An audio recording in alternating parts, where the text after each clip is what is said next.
નમસ્કાર. ગુજરાત શૈક્ષણિક સાંસ્કૃતિક મંચમાં આપનું સ્વાગત છે. સર, આપનો પરિચય જણાવશો?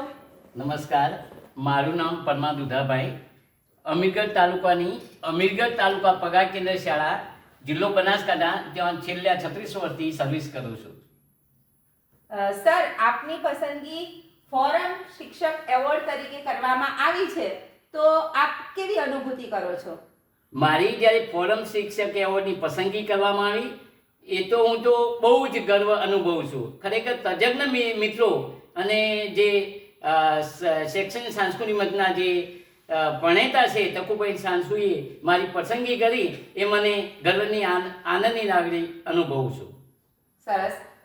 સર, ફોરમ શિક્ષક એવોર્ડ માટે આપની પસંદગી એવા કયા વિશિષ્ટ કાર્યો થકી થઈ છે? હું મારી શાળામાં પર્યાવરણ ક્ષેત્રે ઘણું બધું કામ કરું છું. મેં મારી શાળામાં ઔષધિ બાગ બનાવ્યો છે. છેલ્લા 10 વર્ષથી તો ઔષધિ બાગ અત્યારે તૈયાર છે. એના સિવાય મારી શાળામાં જે અનાથ અને ગરીબ બાળકો છે, વિકલાંગ બાળકો છે, એમને હું મદદ કરું છું. છેલ્લે 2012ની સાલમાં અમે એક બાળકને દત્તક લીધું છે.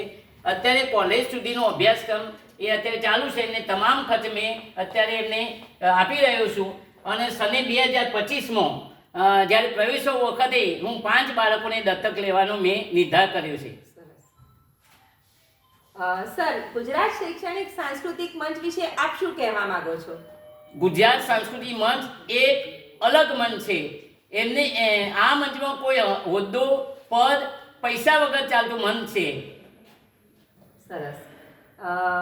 એનો આભાર વ્યક્ત કરશો આપ કે મંચે આપની પસંદગી કરી, તો મંચનો આભાર આપ વ્યક્ત કરશો? મને આ જ્યારે એવોર્ડ મળ્યો ત્યારે ગુજરાત શૈક્ષણિક મંચ દ્વારા મને એવોર્ડ આપવામાં આવ્યો છે, તે બદલ હું તેમનો આભાર વ્યક્ત કરું છું. બરાબર છે. અને આ એવોર્ડની જે ધનરાશિ છે એ આપની શાળામાં એની પ્રતિક્રિયા શું રહેશે? જ્યારે આ મને એવોર્ડની ધનરાશિ જે મળી છે એ મારા અનાથ અને ગરીબ બાળકોને હું આપવા ઈચ્છું છું. ખૂબ ખૂબ આભાર. Thank you. Thank you.